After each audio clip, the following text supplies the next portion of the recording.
everybody. I want to talk a little bit about this week's Parsha, Parshas Shlach. It's an interesting Parsha because everybody could take it, support their own politics.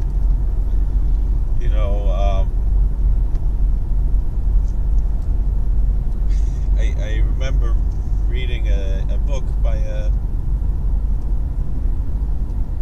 self-proclaimed Jewish atheist biblical scholar. A pretty arrogant one. I met him in person. I was at an event where there was a discussion about the Bible and public policy and so forth. And there were several speakers there, one of whom was Chuck Coburn, late Chuck Coburn. I got his book also. And there was a few others. And then there was one fellow, I don't remember his name. This was in Richmond, Virginia. It was on TV, on PBS.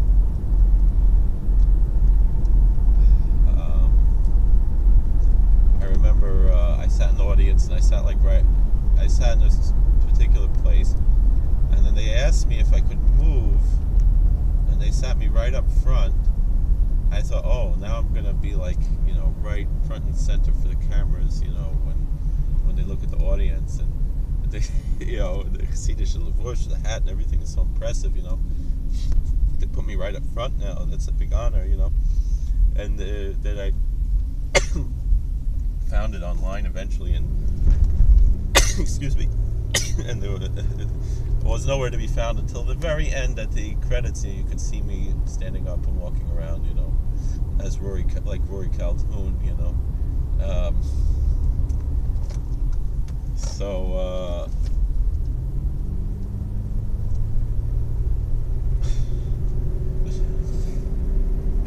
So anyway, I was reading.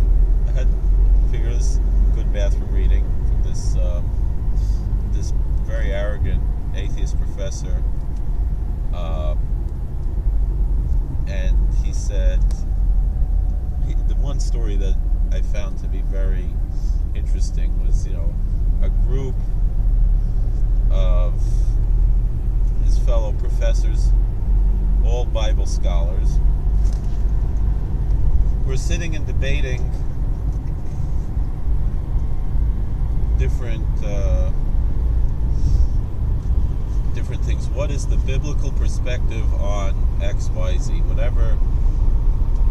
Whatever subject, abortion, whatever it is, maybe less controversial subject. I don't, and they were debating the biblical perspective on various controversial issues, some more controversial, some less controversial.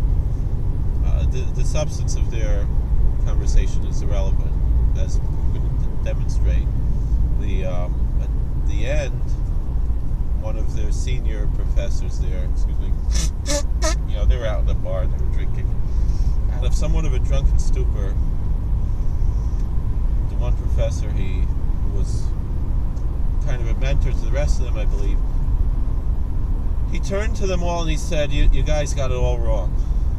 The Bible does not have a position on anything. The Bible is pure energy.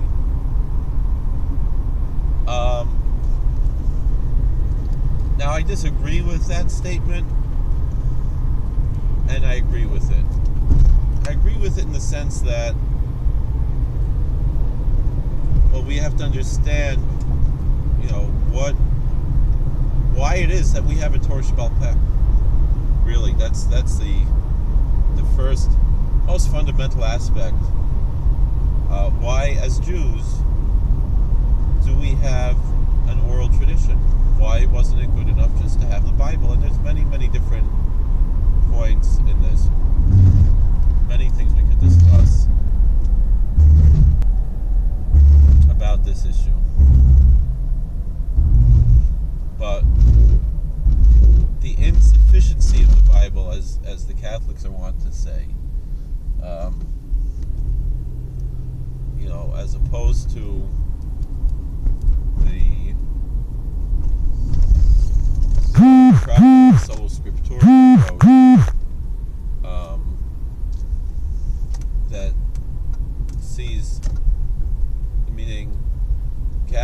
Jews would agree to the inerrancy of the Bible, but also recognize an insufficiency in the Bible. Although the mystic, certainly the Jewish mystic, would understand that there is sufficiency in the Bible, it needs to be taught.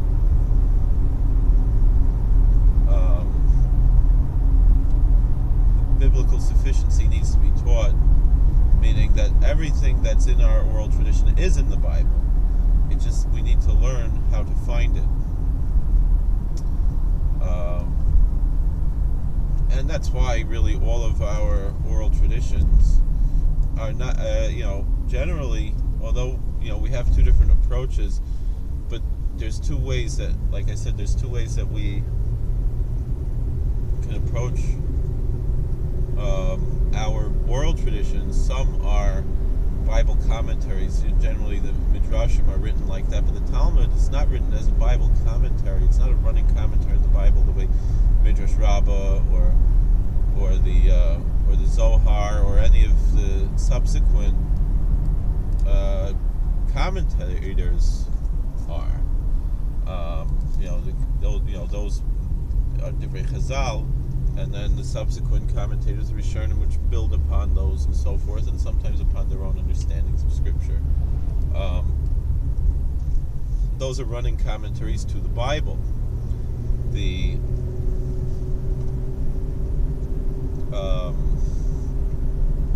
Talmud is not like that. The Talmud goes by subject matter, like what is this subject? What is what are the laws concerning whatever you want to talk about? Any subject of life, and then the Talmud goes to the Bible, meaning it starts from the subject and then discusses what does the Bible tell us about this. That's how the Talmud works, meaning, and it's quite eclectic. And it goes off on tangents, and it's like real life. That's part of the beauty of the Gemara, is that it's so alive. The Talmud, it's filled with discussions and disagreements and insights, and what Rabbi Bar Tzadok says, that it represents an oscillating consciousness.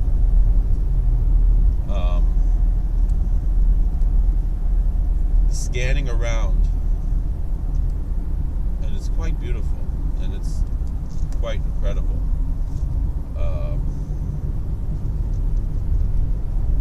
Often maligned, but really teaches us how to think, teaches us how to approach Scripture as well. But again, when you have just the plain Scripture, and even going beyond the Scripture and into our commentaries, you'll find different things. And so too, that's why, it's, in a sense, it's accurate to say that the Bible is pure energy, meaning we have certain foregone conclusions that we need to take into account before we even open the Bible. Certain things, it's not that we necessarily derive from the Bible, it's that the Torah is a single living, breathing organism that has a body and a soul. The body is the written Bible, and the soul is the oral tradition. And how and there really should be seen as one singularity. And in that way, there is the sufficiency of the Bible, that if the Bible is understood in the proper context, that's the only way it can gain sufficiency. If a body without a soul, it loses its sufficiency, it loses its vitality, it loses its relevance, or it can, be used in a different way and abused, essentially, at least from the Jewish perspective. That being said,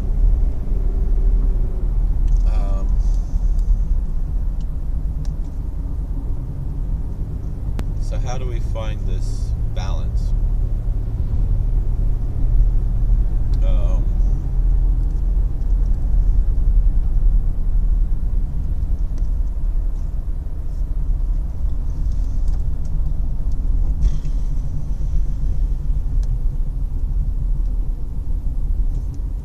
How do we find the balance? How do we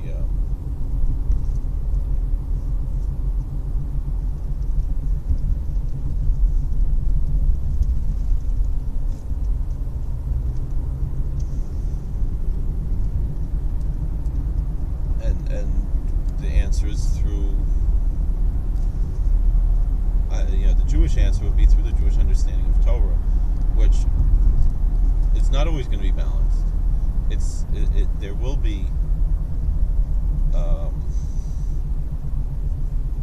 will be different opinions, and elu v'elu dev'loi kimchaim.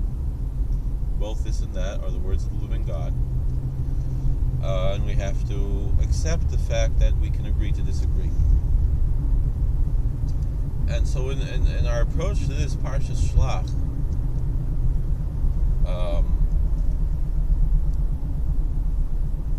we really come across this in a very clear way.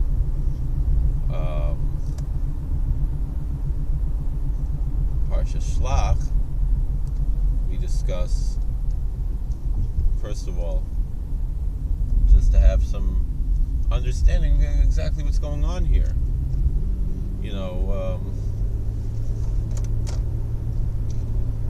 A lot of folks, they tell jokes. Oh, Moses didn't know how to ask for directions, so he wandered around for 40 years in the desert because oh man, they don't like to ask directions.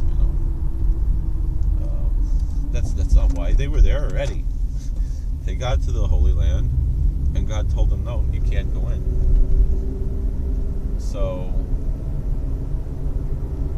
the question is, what, why, where, when, how? So how exactly should we approach this? And so there's the newer approach, the radical approach, the Zionist approach, and there's the traditional approach, the Torah approach, I would say. The whole purpose of this story, really, although both lessons have validity to them, but the way it's been taken by the Zionist side, it totally ignores the end of the story. And I think, when you have the end of a story, it reflects, what the story is really all about. So perhaps you want to say, so let's first do the devil's advocate. Let's take the Zionist approach, which is focusing on this, indeed, a true sin and a horrible sin of Dibas Haaretz, that the people spoke Lashon against Eretz Yisrael. They spoke slanderously about the Holy Land.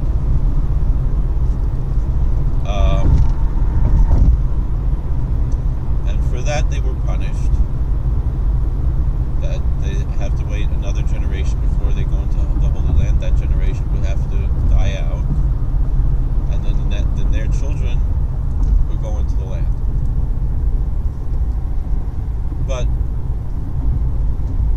And so we see they're punished for not going into the land. But it really doesn't say that they're punished for not going into the land. They're punished for speaking against the land. And I don't know any pious, who we would call anti-Zionist, who are probably the real Zionist in a certain sense, but who are generally called anti-Zionists because people want to defame them. The real Torah approach, essentially.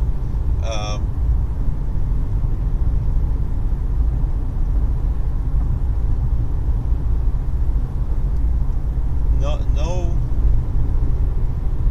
pious Jew that I know wants to defame the beauty of the Holy Land.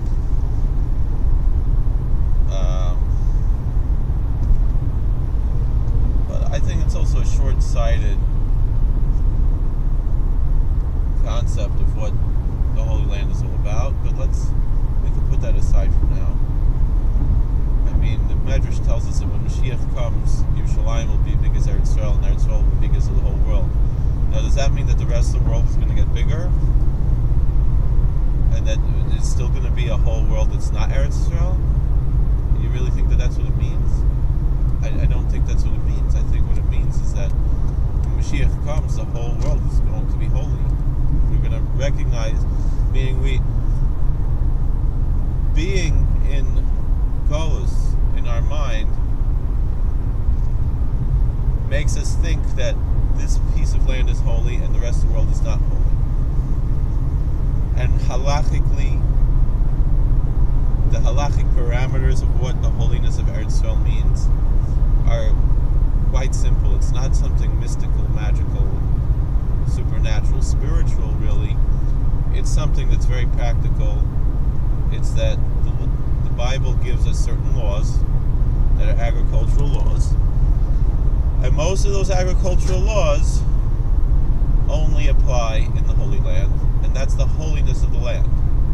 Is that from this land, there are different laws that apply. And the term holiness means something that's separated for a positive, God-centered purpose. Positive spiritual purpose, perhaps you could say. That's how I define Kedusha, holiness, something that's separate, different from other things for a positive spiritual purpose. There are things that are separate and different for a negative spiritual purpose, and there are things that are just plain and nothing. And in our present state, we need those other things to exist so we could appreciate holiness, or else those things which are holy will be denigrated into the secular, into the mundane, into the profane.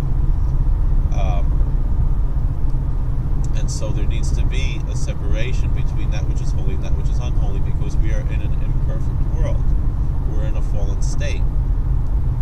But when we regain the original state of Adam before the sin, which is what we're looking forward to with the redemption, then we'll be exposed to the truth of the holiness that is all around us. The problem is there are some people who like to jump the gun. That's the problem with these messianic movements. That's the problem with Zionism. That's the problem with all of these things, is this tendency to want to jump the gun, and there's a danger in that of total depravity and destruction, and some of the worst things in history have come specifically because of that. Meaning communism, Zionism, various messianic movements, the Sabbateans and the Frankists and so forth. And they've brought the utmost depravity and disgusting things. Specifically because of this, that's really, if you learn Reb Tzadok, the Pri Tzadok, that's what next week we'll learn Parshas Shlach. And that's what Korach was all about. Korach was essentially a socialist and a messianist.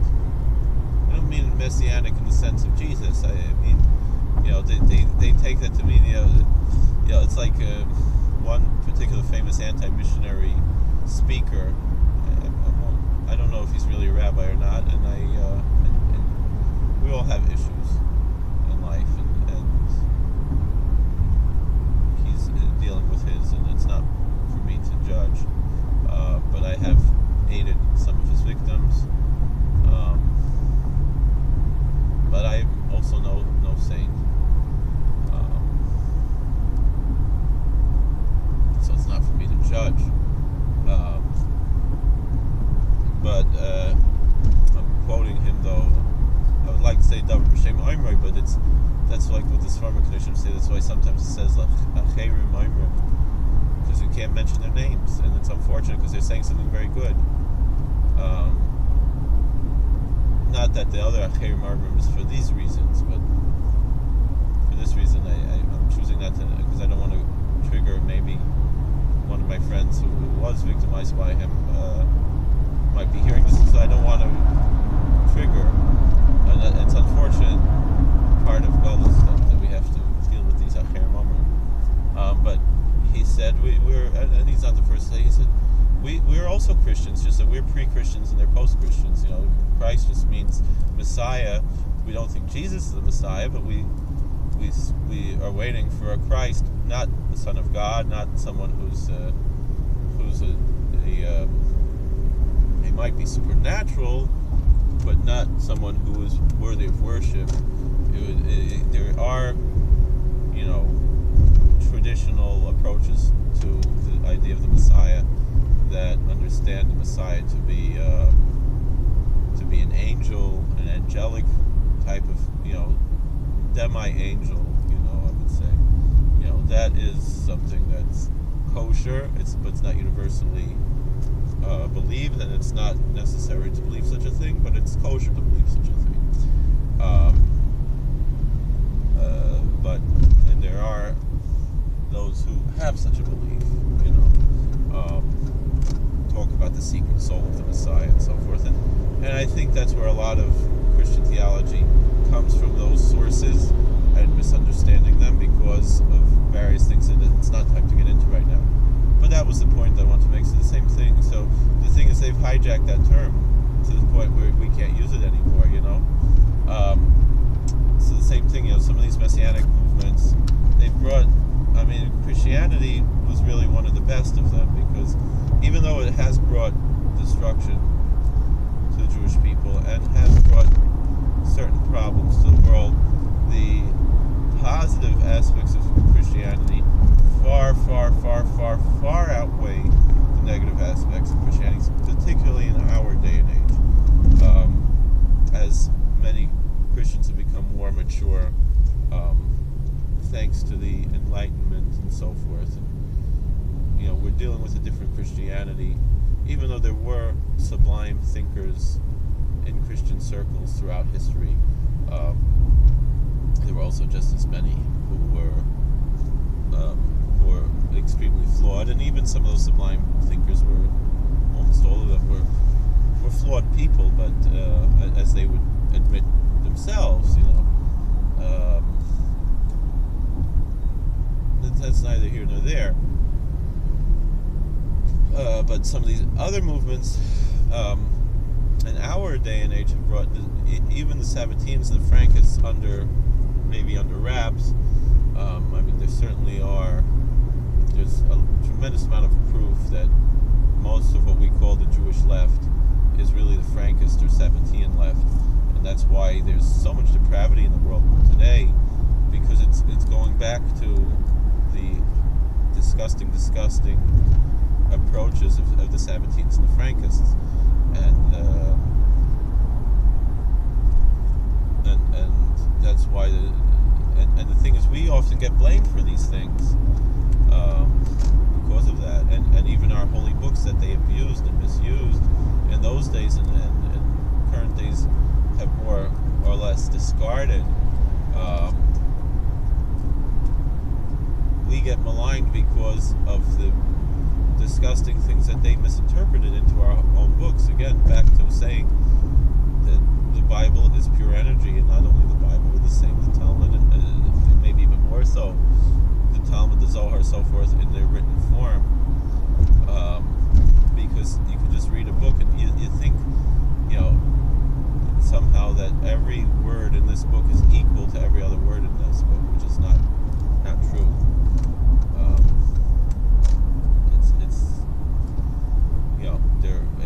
We open the Talmud and certain things are halacha, certain things are not, and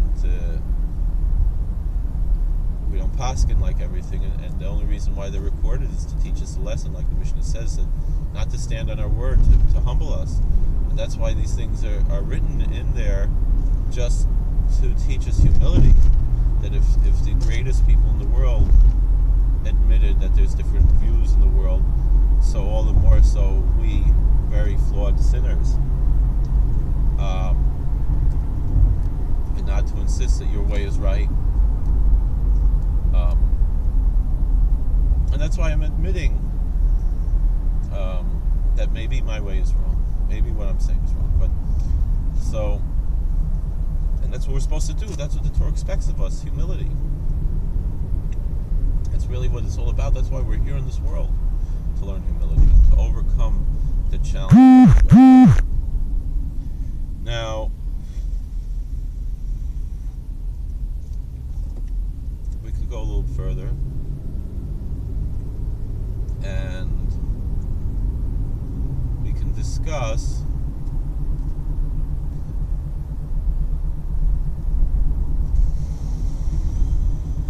back to this issue of the Meraglim, the spies.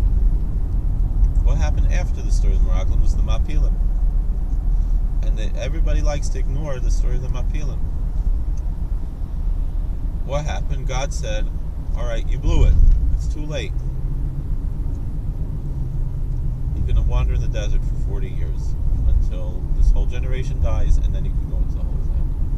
Until then, you are not allowed to step foot in there. You've got to turn around and wait. Be patient. What did the Mapilim say? Oh, we're sorry. Made a mistake. Forgive us. Let's go into the land. Well, it doesn't work that way. It's too late now, you know. If someone, sends if a parent sends their kid to their room and says, you got to stay there for 2 hours, you're punished. And after an hour, the kid says, you know what, Mom, I learned my lesson. So Mom says, you want it to be 3 hours now? I said 2 hours. You're going to stay there for 2 hours. And if you leave now, I'm going to make it 3 hours. We read in Parshas Shlach, was Tirit Sahar Shapse Seva. Goes below Olam al Shmitas Haaretz. It says in Pirkei Avos, and it openly says so in Chumash. So, it's a question.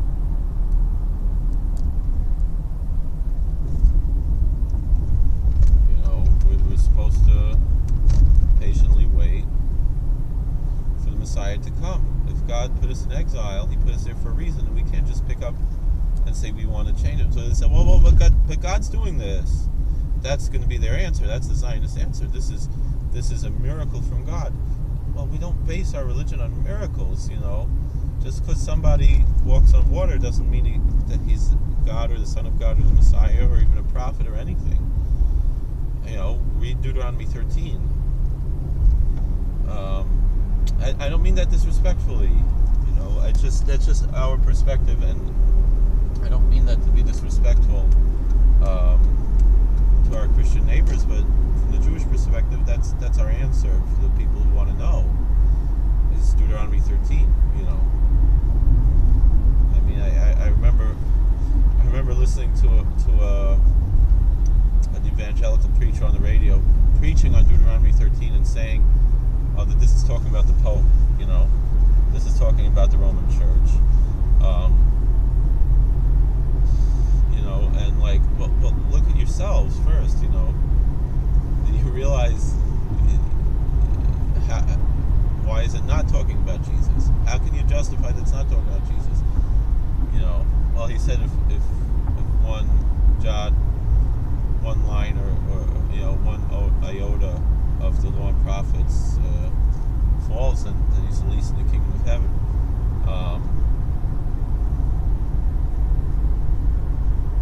So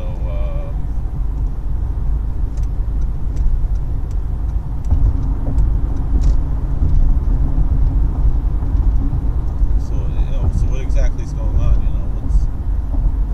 Why did it change? Why did they change the law and prophets?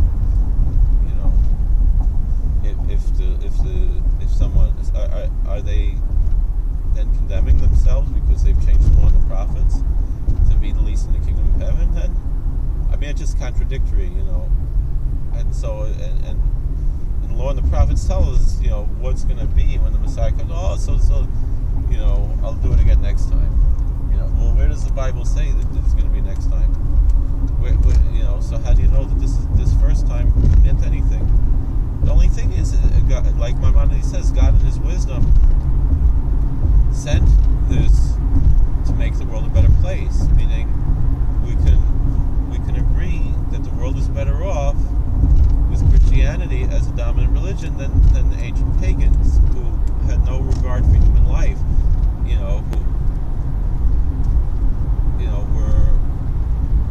The world has become better and better, largely thanks to Christianity and Islam. And now there's a certain point where people are like, well, it's time to move on. But I don't think it can happen that quickly. Move to the next level. And the thing is that they do so in a way that's disrespectful to Christianity, and usually, generally, ironically, they'll express tremendous respect for Islam and not express tremendous respect for Christianity and Judaism. I don't have a problem with expressing respect for Islam where it's due, and certainly in the past, Islam has been a tremendous source for good, and even till today, it is a force for good, just like Christianity. And in the past, it was often more so than Christianity, if you study history.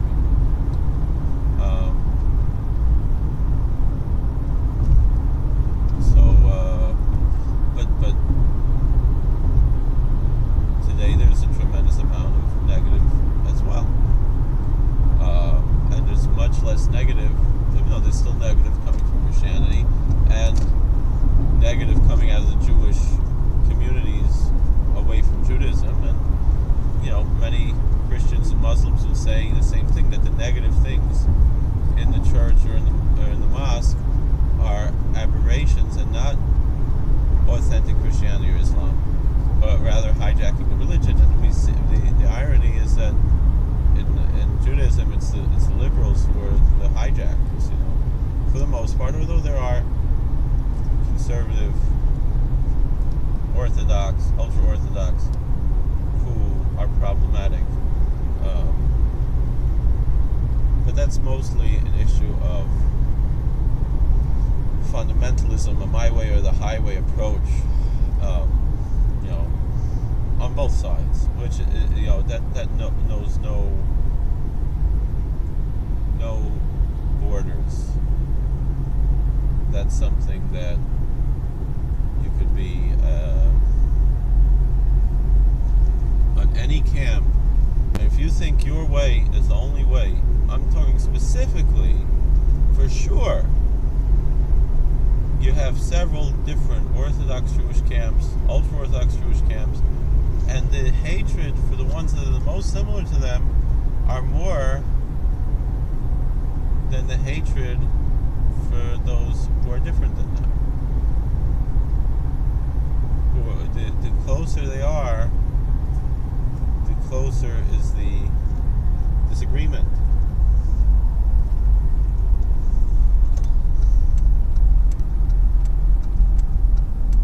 It's quite fascinating, and that's something that happens in all different cultures.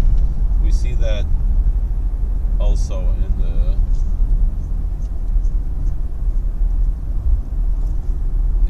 Jewish and Christian and the Muslim world, meaning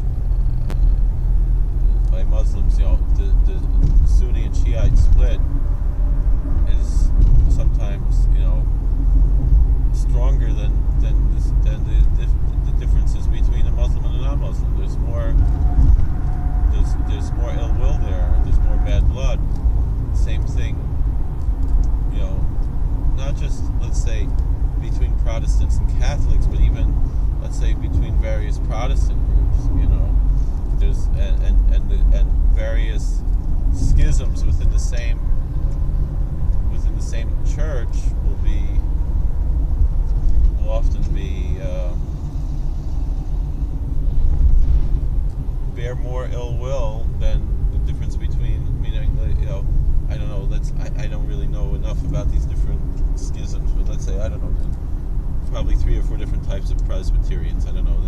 Sometimes the ill will between 2 types of Presbyterians will be much more than the ill will between a Catholic and a Protestant, or a Christian and a Jew, or a Christian and a Muslim, or even a Christian and an atheist.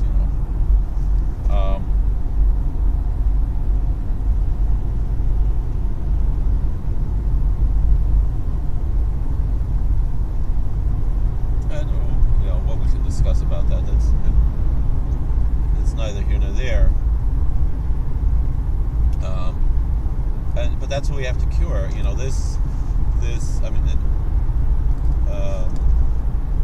My way or the highway approach, this fundamentalism. This is something Rabbi Bar Tzadok talks about a lot, and I think it's because he feels it's a fundamental lesson that needs to be learned, particularly in our day.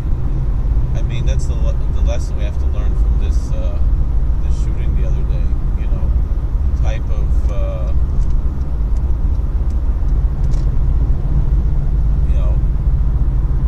rhetoric and extreme and hatred.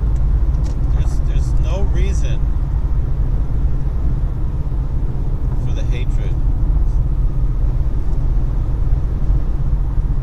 No reason.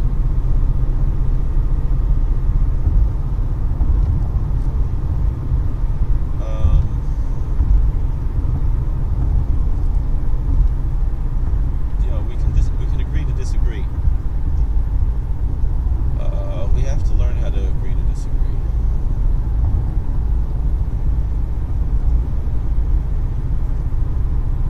We have to learn to love the people that we disagree with.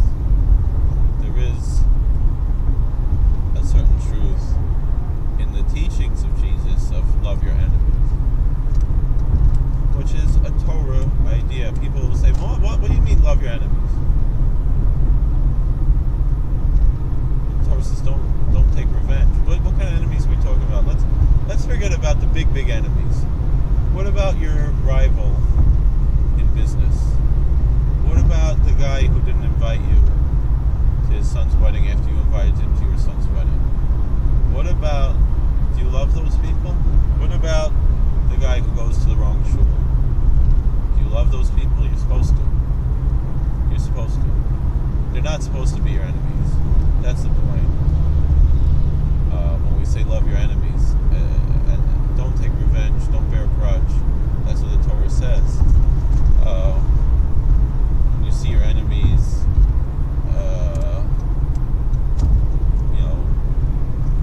donkey, you can't hide from him. You gotta help him. That's how we're supposed to. We're supposed to want things to be better and lament when things cannot be better. We're supposed to want Esau to turn back to the ways of his grandfather Abraham. And we mourn that it hasn't happened yet, but we still are hopeful that it will happen. We want Ishmael to turn back to the ways of his father Abraham. We mourn when it hasn't happened yet.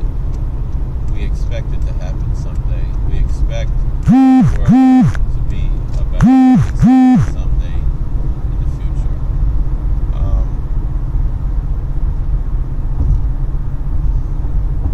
We need it. We won't survive without it. There is a certain point where we have to overcome these things. Anyway, but there's a time and a place. There has to be a recognition that Mashiach is not here yet. Because forget about, just on the simple level, like when Shabtai Tzvi fooled so many people,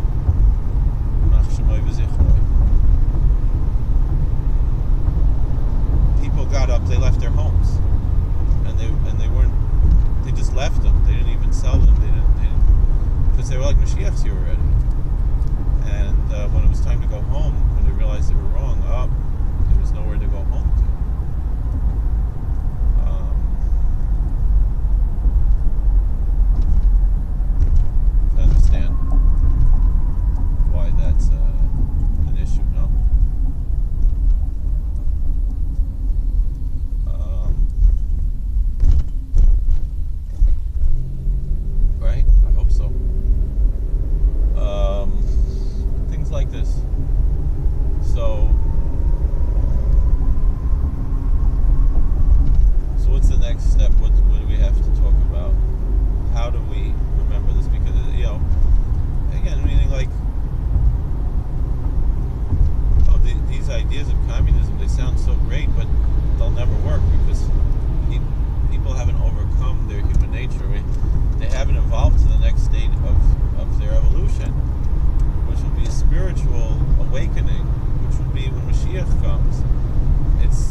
we almost can't do on our own. That there has to be divine intervention. I mean, my friend Rabbi Meza, he was, it's not going to be this winning the lotto, Mashiach. We got to do something. We got to earn it.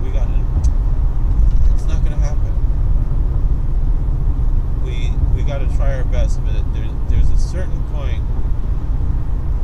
As much as you want to be a rationalist, as much as you don't want to be a mystic, it just doesn't work that way. To bring the world to a perfected state, we're just not ready for it. We still have our lusts, we still have our hatred, we still have our bigotry, we still have anger, we still have so many things in our souls that we're not ready to give up yet. We're just, there's a time for love and a time for hate. Why? Because the world is not yet perfect. And if you try to pretend the world is perfect when it isn't perfect yet, you're going to be in a lot of trouble, because people are going to take it. There's going to be tremendous abuse. There's going to be, there's so many issues when you think it's already, and there's nothing else left. You got to take things one step at a time.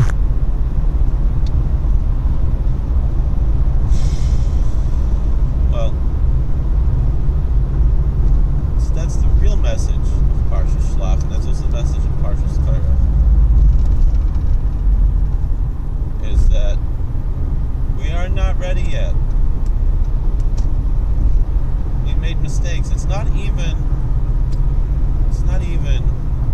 oh, we did this sin of the spies. And if only we didn't do the sin of the spies, everything would be perfect already. No. You got it wrong. You got it totally wrong.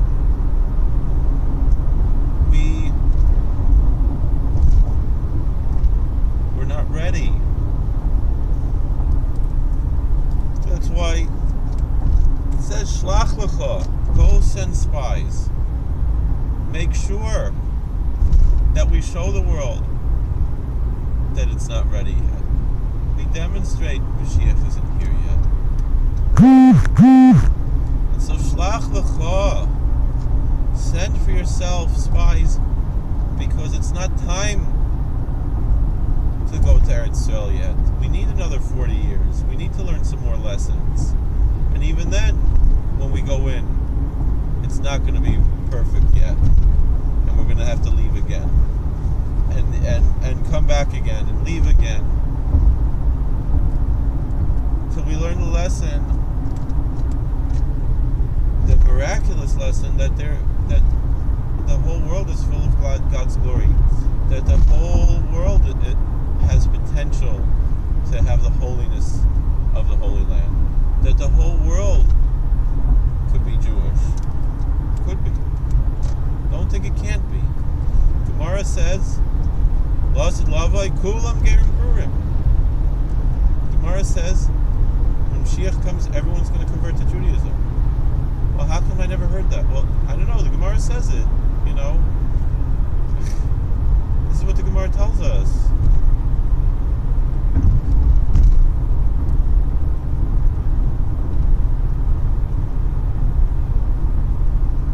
Lasid Lavai Kulam Gerim Purim. Mashiach comes, everyone's going to convert to Judaism. Does it mean that everyone's going to keep Shabbos and Tefillin? I don't know. Maybe it means that they're all going to convert to monotheism. Maybe, I don't know. That part I don't know. Because it could mean Ger Toshav, it could mean other things. But most likely, if this Torah is so perfect, Torah's Hashem T'mima Meshivas Nafesh, so why wouldn't it be? Unless there's something lacking in this Torah. Unless there's something wrong with the Torah,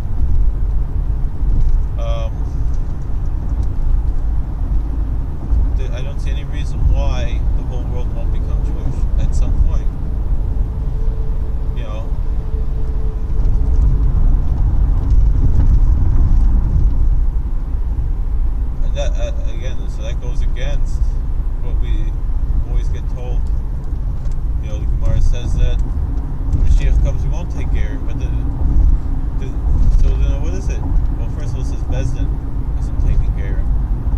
The Sanhedrin, in the time of David and Shlomo, did not take Gerim, but there were Hadiotos who took Gerim.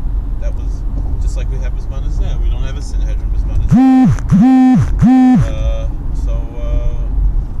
So we just get three guys together, make a Bezdin, That's really, in the old days you have to go to the Sanhedrin and bring a Sanhedrin met in the Beis Hamikdash, bring a korban.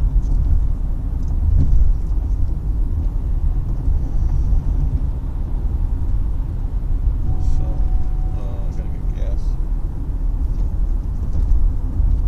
It's lost love by Kulam Gerim Guru. Alright. But we gotta learn that we're not there yet.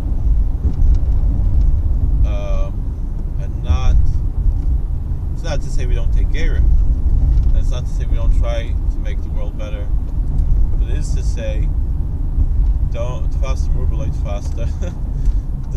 not everybody is ready yet. The world is not ready to try to live like Mashiach is here already. Because it's just not so. We're not there yet. And when we try to do it, you see, they tried with communism, make everybody equal, except some of the farm animals were more equal than other farm animals,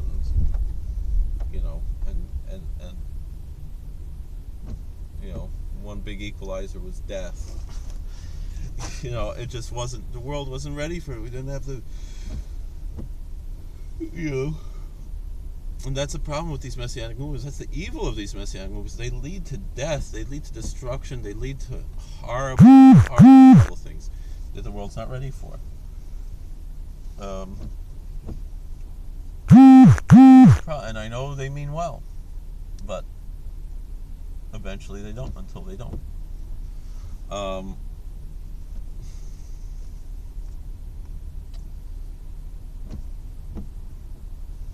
This week's parsha is also a mitzvah of tzitzis. The Tan of Eliyahu brings that first we have the Mekoshish, and then we have the mitzvah of tzitzis. To teach us that, they came to Moshe Rabbeinu and they said, on Shabbos, how are we going to remember Hashem? We don't wear tefillin. And so Moshe Rabbeinu came to Hashem and asked this question, and he said, well, I'll give you tzitzis that we wear even on Shabbos. Maybe that's something you want to think about.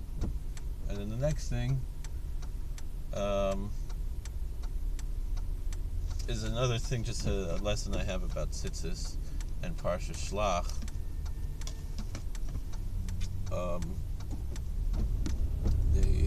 When they send the spies, they say, are these cities open or closed?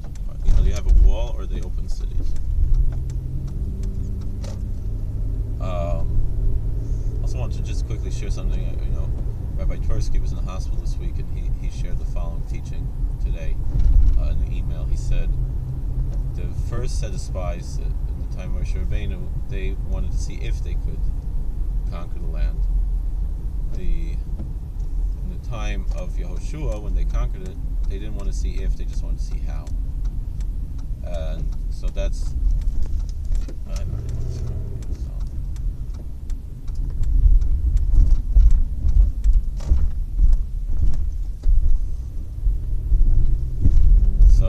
If you think you can't, if you're not sure you could do something, you probably can't. If you know you can, because God gives you the power, and it's not meaning because the first set of spies were relying on their own power, and Joshua and Caleb were relying on God's power. So they just want to see how. They didn't want to see if. All right.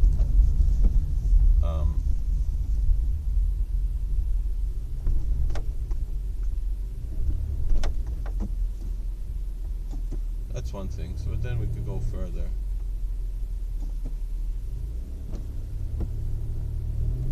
Let's see.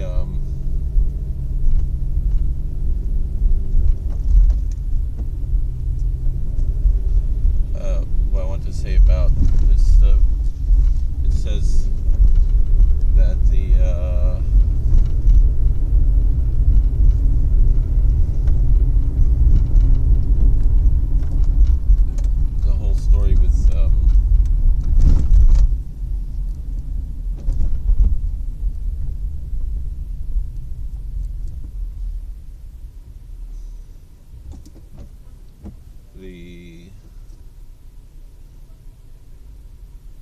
they said, are these cities walled cities or are they open cities? Which do you think is stronger? People think a wall makes you stronger, but the difference is the city. And I'm not talking about politics now, but I'm just saying. So the ancient cities had walls, but the thing was that they were saying no. If the cities don't have walls, then those people are really strong because they don't need a wall, But if they have a wall, they're weak, so they need a wall, But sometimes you need a wall. Sometimes we are weak. Sometimes we're not there yet, and that's why we need the wall. Sometimes there's enough going on that we need the wall, because we recognize that the world is not perfect. And in a perfect world, we won't need a wall, but we're not there yet, right?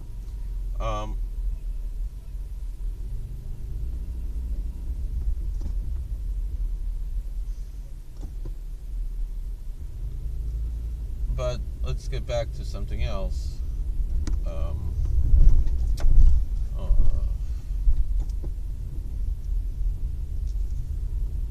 So, who can we compare this to tzitzis? So when it comes to mitzvah tzitzis, we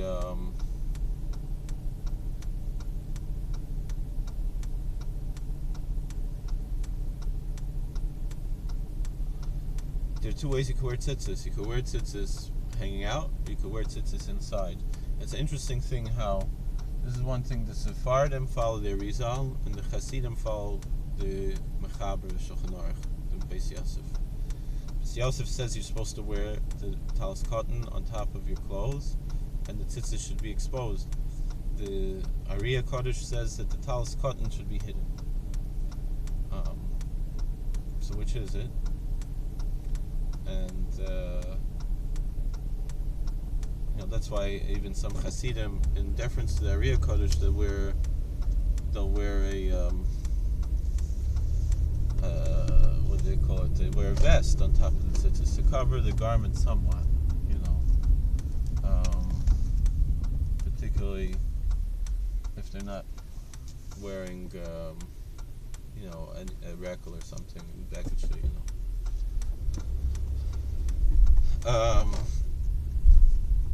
but others, they just wear it. Everyone has their own thing.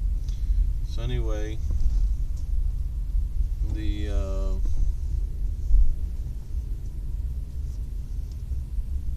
let's see. They said they gave me a parking spot.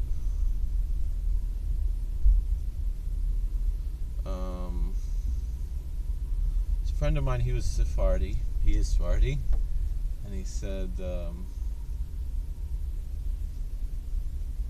He said that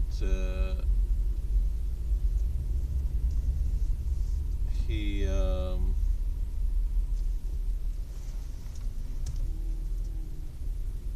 went for a few weeks he tried going to college, to a secular college. He's a big Talmud Chacham, and he's a very ehrlich Yid, but for a short time he thought maybe he should go to college. His parents were pushing him to go to college. Now he's a Rav, so he said someone came up to him and said, I know, those are tzitzit, fellow wasn't Jewish. And I said, what do you mean? You're wearing your tzitzis out? You're not supposed to, Sephardim don't wear the tzitzis out. He said, Rav Avadia said when you need chizuk, you should wear the tzitzis out. Meaning, you think you're stronger when you're hiding who you are, but something you need the extra strength. Yes, I'm sorry, I was in the middle of making a payment. So I couldn't answer the call. Rabbi, park here, please. Oh, thank you. What can I help you with? Yes, ma'am.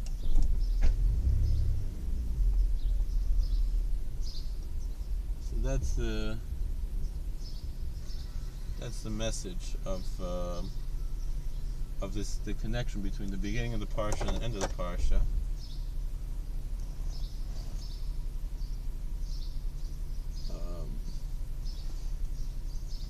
That you have sometimes you have more strength when you wear the tzitzis out.